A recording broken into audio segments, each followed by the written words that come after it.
ಸಾಗರದ KSRTC bus ನಿಲ್ದಾಣವನ್ನು ಮೇಲ್ದರ್ಜೆಗೇರಿಸಿ ಅಭಿವೃದ್ಧಿಪಡಿಸೋಕೆ 3 ಕೋಟಿ ರೂಪಾಯಿ ಅಂದಾಜಿಸಲಾಗಿದ್ದು ಈಗಾಗಲೇ 1 ಕೋಟಿ ರೂಪಾಯಿ ಅನುದಾನ ಬಿಡುಗಡೆಯಾಗಿದೆ ಅಂತ ಶಾಸಕ ಗೋಪಾಲ್ ಕೃಷ್ಣ ಬೇಳೂರು ಹೇಳಿದ್ದಾರೆ.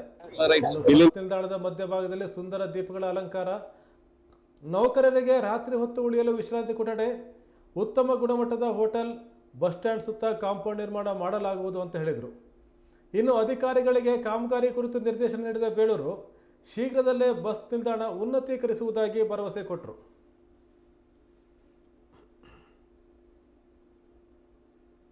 ಇಲ್ಲಿಂದ ಲೈಟಿಂಗ್ ಏನು ಎಂಡಿಂಗ್ ಆದ್ಮೇಲೆ ಅವ್ರ ಲೈಟಿಂಗ್ ಆ ಕಡೆ ಬಸ್ ಹಂಗ್ ಹೋಗ್ಬೇಕು, ಈ ಕಡೆ ಬಸ್ ಹಿಂಗ್ ಹೋಗ್ಬೇಕು, ಮಧ್ಯ ಕರೆಕ್ಟ್ ಲೈಟಿಂಗ್ ಕೊಡಿ, ಒಳ್ಳೆ ಶೋ ಬರ್ಲಿ. ಅದು ಇದೆಲ್ಲ ಅಲ್ಲಿ ಗಿಡಗಳ ನೆಡಕ್ಕೆ ಮಾಡಿ, ಆ ಮಧ್ಯ ಲೈಟಿಂಗ್ ಮಧ್ಯದಲ್ಲಿ ಗಿಡ ಹಾಕಂಗೆ ಮಾಡಿ, ಆ ತರ ಮಾಡ್ಬೇಕು.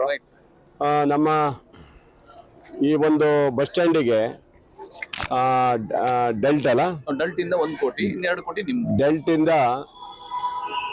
1 ಕೋಟಿ ಮತ್ತು ಸ್ಪೆಷಲ್ ನಮ್ಮ ಮುಖ್ಯಮಂತ್ರಿಗಳ ಅನುದಾನದಲ್ಲಿ 2 ಕೋಟಿ, ಹತ್ತತ್ರ 3 ಕೋಟಿ ರೂಪಾಯಿ ಹಾಕಿಬಿಟ್ಟು ನೂತನವಾದಂಥ ಒಂದು ಮಾದರಿಯ ಬಸ್ ಸ್ಟ್ಯಾಂಡ್ ಅನ್ನ ಮತ್ತೆ ಮಾಡಬೇಕಂತ ನಾವು ತೀರ್ಮಾನ ಮಾಡಿದ್ದೀವಿ. ಅದಕ್ಕೆ ಸೀಟ್ ಎಲ್ಲ ಹೋಗ್ಬಿಟ್ಟಿದೆ, ಹಳೇದೆಲ್ಲ ಸೀಟ್ ಎಲ್ಲ ಹೋಗಿದೆ.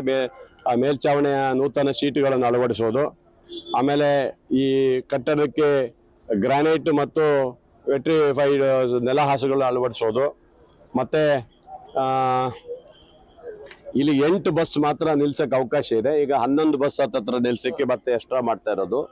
ಅದ್ರ ಜೊತೆಗೆ ಪ್ರಯಾಣಿಕರಿಗೆ ಉತ್ತಮವಾದಂಥ ಮಾದರಿಯ ಶೌಚಾಲಯ ಕೊಡಬೇಕು. ಆಮೇಲೆ ಪ್ರಯಾಣಿಕರಿಗೆ ಕುಡಿಯೋ ನೀರಿಗಾಗಿ ಪ್ರತಿ ಗಂಟೆಗೆ 500 ಲೀಟರ್ ಹೋಗುವಂಥ ಶುದ್ಧ ಕುಡಿಯೋ ನೀರನ್ನು ದೊಡ್ಡ ಘಟಕವನ್ನು ಮಾಡುವಂಥದ್ದು.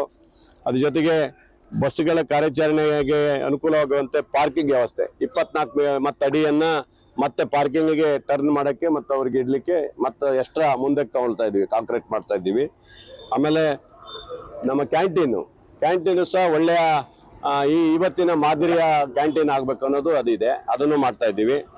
ಆಮೇಲೆ ರಾತ್ರಿ ತಂಗುವ ನೌಕರರಿಗೆ ಮತ್ತು ಡ್ರೈವರ್ಗಳಿಗೆ ವಿಶ್ರಾಂತಿಯ ಒಂದು ಕೊಠಡಿಯನ್ನು ಸಹ ಮಾಡ್ಬೇಕಂತ ಇದ್ದೀವಿ. ಮಹಿಳೆಯರಿಗಾಗಿ ಮತ್ತು ರಾತ್ರಿ ಉಳಿಯೋದು ಯಾರು ಇದ್ರೆ ಅವರಿಗೂ ಒಂದು ವಿಶ್ರಾಂತಿಯ ಒಂದು ಕೊಠಡಿ ಕೊಡಬೇಕು ಅನ್ನೋದು ಇದರಲ್ಲಿ ಒಂದು ಇಟ್ಕೊಂಡಿದ್ದೀವಿ. ಅದ್ರ ಜೊತೆಗೆ ಒಂದು ಒಳ್ಳೆಯ ಅಗಲ ಏನಿದು ವೈಡ್ನಿಂಗ್ ಮಾಡಿಬಿಟ್ಟು ಒಂದು ಒಳ್ಳೆ ಲೈಟಿಂಗ್ ಕೊಡಬೇಕು ಅಂತ, ಅಂದ್ರೆ ಬಸ್ ಸ್ಟ್ಯಾಂಡ್ ಅಂದ್ರೆ ಗೊತ್ತಾಗಬೇಕೋ ರೀತಿಯಲ್ಲಿ ನಾವು ಒಂದು ಮಾದರಿಯಾದಂಥ ಬಸ್ ಸ್ಟ್ಯಾಂಡ್ ಮಾಡಲಿಕ್ಕೆ ಅವಕಾಶ ಕೊಟ್ಟಿದ್ದೀನಿ. ಅದಕ್ಕಾಗಿ ಇವತ್ತು ಬಂದು ನೋಡಿದ್ದೀನಿ. ರಮೇಶ್ ಅವರು ಎಲ್ಲರೂ ತೋರಿಸಿದ್ದಾರೆ ಈ ಥರ ಆಗಬೇಕು. ಮತ್ತು KSRTC ಅವರು ಬಂದಿದ್ದಾರೆ, ನಾಗಪ್ಪ ಅವರು ಬಂದಿದ್ದಾರೆ. ಮತ್ತು ಇಲ್ಲೊಂದಿಷ್ಟು ಚರಂಡಿಗಳು ಇದಾಗಿ ನೀರು ಆ ಕಡೆ ಪಾಸ್ ಆಗ್ತದೆ ಇದ್ರದ್ದು, ಅದಕ್ಕೂ ಸಹ ಸಂಪರ್ಕ ಕಲಿಸ್ಬೇಕು ರೀತಿಯಲ್ಲಿ ಅದಕ್ಕೆ ನಾಗಪ್ಪ ಅವರನ್ನ ಮತ್ತು ಇವ್ರನ್ನ ಇಬ್ಬರನ್ನು ಕರೆದು 2 ಜನ ಸೇರಿ ಅದು ಮಾಡಲಿಕ್ಕೆ ವ್ಯವಸ್ಥೆಯನ್ನು ಮಾಡಬೇಕಂತ ತೀರ್ಮಾನ ಮಾಡಿದ್ದೀನಿ. ಅಂದರೆ ಭಾಳ ಒಂದು ಸುಂದರವಾದಂಥ ಒಂದು ಬಸ್ ಸ್ಟ್ಯಾಂಡ್ ಮಾಡಬೇಕು ಅನ್ನೋ ನಮ್ಮೊಂದು ಕನಸಿದೆ. ಯಾಕಂದರೆ ವರ್ಷ ಭಾಳ ಜನ ಬರ್ತಾರೆ, ಸಿಗಂದೂರಿಗೆ ಅಲ್ಲಿಗೆ ಇಲ್ಲಿ ಎಲ್ಲ ಬರ್ತಾ ಇದ್ದಾರೆ. ಅದರಿಂದ ಒಳ್ಳೆ ರೀತಿಯಲ್ಲಿ ಆಗಬೇಕು ಅನ್ನೋದು ನಮ್ಮ ಉದ್ದೇಶ. ಹಿಂದೆ ಹೊಸ ಬಸ್ ಸ್ಟ್ಯಾಂಡನ್ನು ನಾನೇ ಕೊಟ್ಟಿದ್ದೆ, ನೆನಪಿದೆಯಾ? ಹೊಸ ಬಸ್ ಸ್ಟ್ಯಾಂಡ್ ನಾನೇ ಕೊಟ್ಟಿದ್ದೆ. ಭಾಳ ಜನ ಇಲ್ಲಿ ಆಗ್ಬೇಕು ಅಂತ ಹೇಳಿದ್ರು, ಅಲ್ಲಿ ಆಗ್ಬೇಕು ಅಂತೇಳಿ 2 ಕಡೆ ಮಾಡಿದ್ರು. ನಮ್ಮ ಸುರೇಶ್ ಬಾಬು ಅವ್ರು ಇಲ್ಲೇ ಆಗ್ಬೇಕಂತ ಹೇಳಿದ್ರು. ಬಾಬಣ್ಣಗೆ ಹೇಳಿ, ಬಾಬಣ್ಣ ಇಲ್ಲಿ ಬೇಡ ಕಣೋ, ಇಲ್ಲಿ 2 ಜನ ಹೊಡೆದಾಡ್ಕೋತಾರೆ, ಈಚೆಗೆ ಪ್ರೈವೇಟು ಮತ್ತು ಬಸ್ ಸ್ಟ್ಯಾಂಡು ಚೆನ್ನಾಗಿರಲ್ಲ, ಕೂಗಾಡ್ಕೋತಾರೆ ಅವರು ಅಂತೇಳಿ ನಾನು ಆ ಕಡೆ ಹಾಕಿ ಮಾಡಿಕೊಟ್ಟೆ. ಅದು ಒಳ್ಳೆ ಬಸ್ ಸ್ಟ್ಯಾಂಡ್ ಒಂದು ಮಾಡಿಕೊಟ್ಟಿದ್ದೆ. ಆ ನಂತರ ಬಂದವ್ರು ನನಗೆ ಇರಲಿಲ್ಲ, ನಾನು ಮಾಡಿಕೊಟ್ಮೇಲೆ ಬೇರೆಯವ್ರು ಉದ್ಘಾಟನೆ ಮಾಡಿದರು. ಕಲ್ಲು ಮಾತ್ರ ನಂದು ಇನ್ನೂ ಬಿದ್ದಿಲ್ಲ ಬಸ್ ಸ್ಟ್ಯಾಂಡಿದ್ದು. ನಾಗಪ್ಪ ಇನ್ನೂ ಹಾಕ್ತೀನಿ ಅಂತೇಳಿ ಅದನ್ನು ಹಾಗೆ ಇಟ್ಕೊಂಡಿದ್ದಾನೆ, ಅದು ಯಾವ ಹಾಕ್ತಾನೋ ಗೊತ್ತಿಲ್ಲ.